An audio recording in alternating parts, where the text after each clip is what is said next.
Hi guys! Hi! Welcome to my YouTube channel. There's a new face here. Drum roll!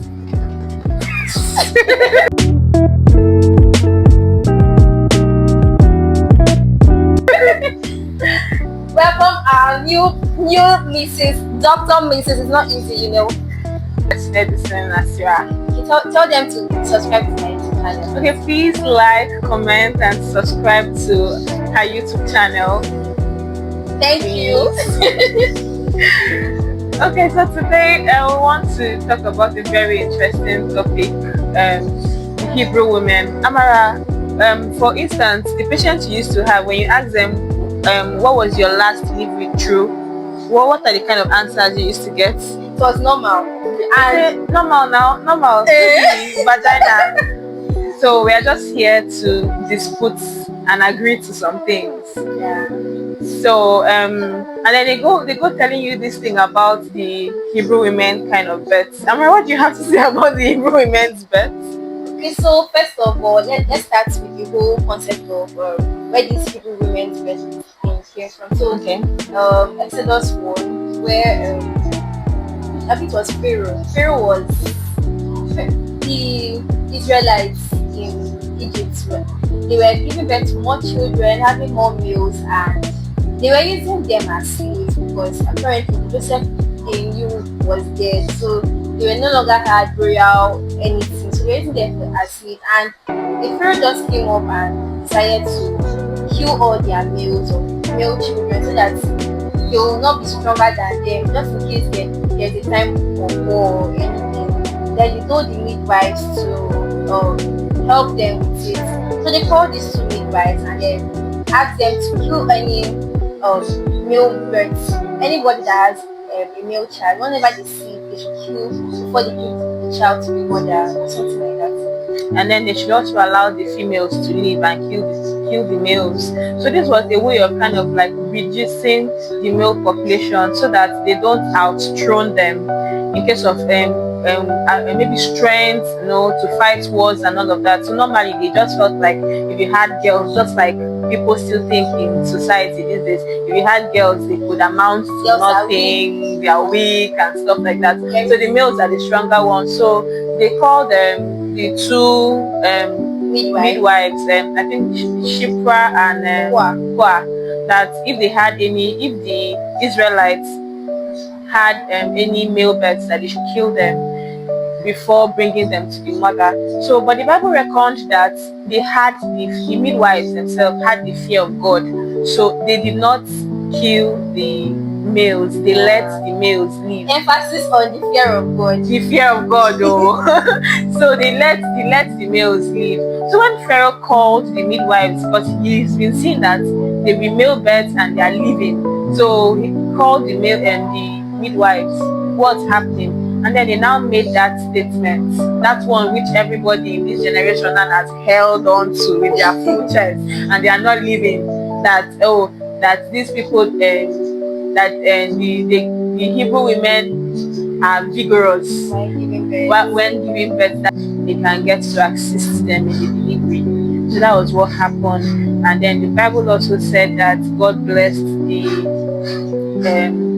midwives and gave them their families as well. So let me just add to it. The funny thing is that it wasn't even the truth, because obviously the males were increasing. That means it wasn't really a true statement, like 100% truth. So that means the parents, some deliveries they still had to assist and query may be male delivery, but they just never killed anyone. So this whole thing that we are calling Hebrew women birth, it's more like a lie. Not really a lie, but it's not could have been a lie. It's not 100% true. Okay, it could have been a lie because the whole thing is they did not want to kill the children because the Bible said they had the fear of God, so they just let them live. And then when they were asked why, they had to give a reason, and the whole Hebrew women concept came in. Okay, so that's that. When people come to church to give testimony of their child delivery, and they say, "Oh, I gave birth to cesarean section," and even me, I used to do it. I won't like before I knew more, before I was more exposed, I'll be like, why why I come to give testimony, like you had an assisted delivery, so but it's, I think that ideology or that mentality should just be left out, because it's also a testimony that the child and the mother is alive.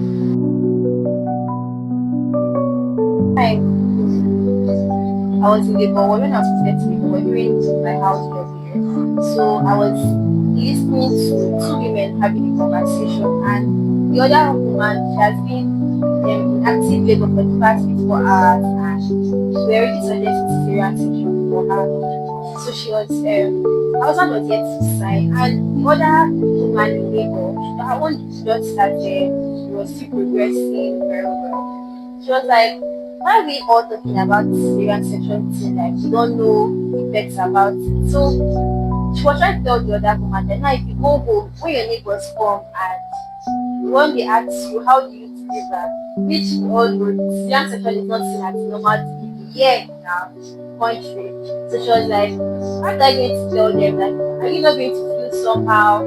Because they are not going to think that you did it the right way, or they will start looking down on it. So I think people also say no to cesarean section because of social status, so that they can just be seen as normal people in society. Normal women, strong women, you're strong enough to do it. Meanwhile, there are a lot of reasons why people may also want to give birth through the through vaginal delivery.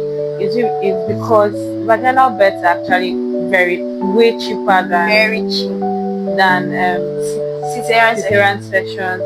And so for that one, I think I very much understand. And I don't think your doctors are wicked to know that, okay, you can actually benefit and be safe doing a vaginal delivery, and still recommend you to do a cesarean section. So depending on your needs at a particular stage of your pregnancy or in labor, your doctor may want to decide or choose what way is best for you, which may include cesarean section.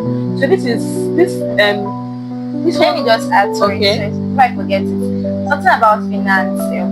So at the beginning of the pregnancy, you can't say whether this pregnancy will end up with cesarean section. Yeah, there are sometimes you can predict. Maybe the woman has had multiple cesarean section, maybe she's looking too short or some other factors. But most times this decision is made in third trimester. So there was something senior colleague said, like, according to pregnancy is not an emergency. Yeah. So if people plan it, so even if you did not want to be pregnant, but you had day 1 to 9 months, 9 times to 40 weeks to plan your delivery.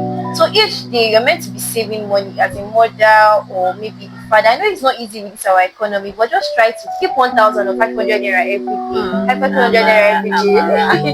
It's a bit, those are to calculate. but it's true. It's 40 times 7 is about 280, right? And that is almost the price. This is 280,000 now. So if you keep money every day, it's not easy, but then it's not really going to come up as a surprise. Yes, so that you, even if you're expecting a vaginal delivery, anything can happen. You don't need to start looking for money, because money is a very big pregnancies factor. Register them early so you're well taken care of.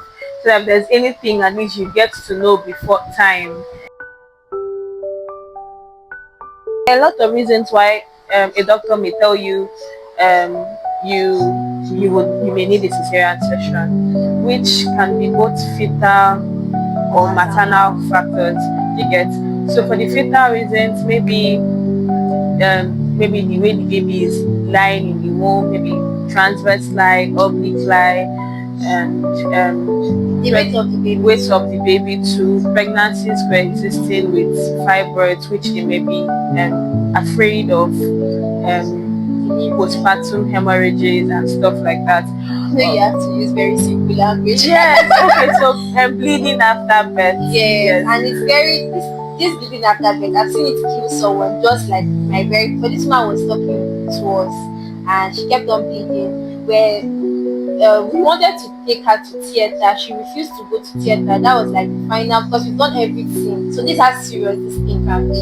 We've done everything we can do before entering theater, and it was now time to push her to theater. And she kept on saying, "No, people cannot remove my room, cannot do anything." And this woman died. So sometimes when we see that the woman is at risk of this, we tell them to, instead of going to remove your womb at the end, let us just go and do cesarean section first.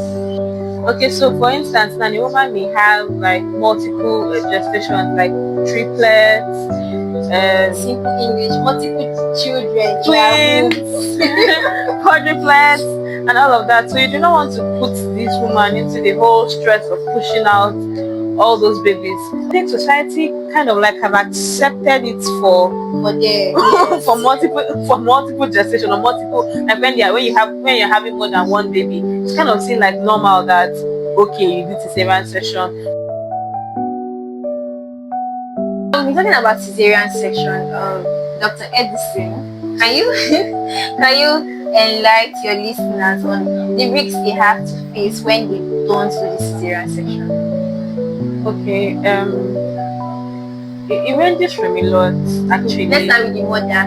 So it can actually affect both mother and child. So for the mother, it depends on the reason why you were asked to do this cesarean section. First of all, you can continue laboring and get into exhaustion, and eventually pass out. That I mean, like that. You can go on to deliver, and then you have a ruptured, continue laboring, and then you have a ruptured uterus. That's the worst. That's the worst thing that can ever happen to you. But if they don't remove that womb immediately, so what happens now is in the process you lose the baby, you lose your womb, and if you don't want to lose your womb, you can bleed out till death. So there's a lot of things. Your blood pressure, fistulas, fistulas, and all of that. Tears, ranging from vaginal tear to cervical tears, which in all will still lead to the complications of bleeding in labor. And then the baby now, with the stress of the prolonged labor and everything, baby is not getting enough oxygen. Okay, so for the babies, so they also at risk. The child can be deprived of oxygen, so the child comes out having what we call birth asphyxia, which can lead to you having damage, a child with brain damage and all of that. You can also have stillbirth. You end up delivering, the child doesn't get enough oxygen, and before the child comes out, the child is even dead. And then cerebral palsy.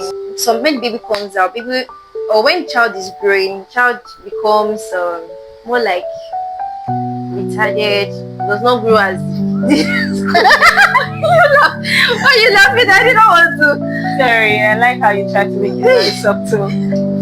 Okay, so with all of this, I hope everyone hearing what's the negatives about not doing cesarean section, I hope our mindset about C-section will change, and I hope we accept it, even if it's not the number one choice, but at least we accept it in society, so that we don't keep losing babies, we don't keep losing people that will be our future presidents, and people that can be the better version of themselves and mothers because of this poor or wrong decision. So the entire thing is for us to be more open-minded. We're not saying that you should choose cesarean section over vaginal birth. We're just trying to make you more open-minded, so that you also see it as a form of normal delivery. There's nothing absolutely wrong with cesarean section, and we're not wishing cesarean section upon you, but we are trying to make you more open-minded to the whole concept of it and why it may benefit you more than the risk of not having it when you were supposed to. And back to the Hebrew women were also assisted. Some of them were assisted. At least take that. So when you want to deliver like the Hebrew woman, they were also assisted. Yeah, it was not a total truth. So thank you. You watched this place. I really appreciate it. Like, comment, and subscribe. And follow. You can also share this to someone that is pregnant, so that So they're more open, so that they plan well. Yeah. And Even though you might be saving a life. yes, plan well, book early, So that's that. Bye guys. Bye.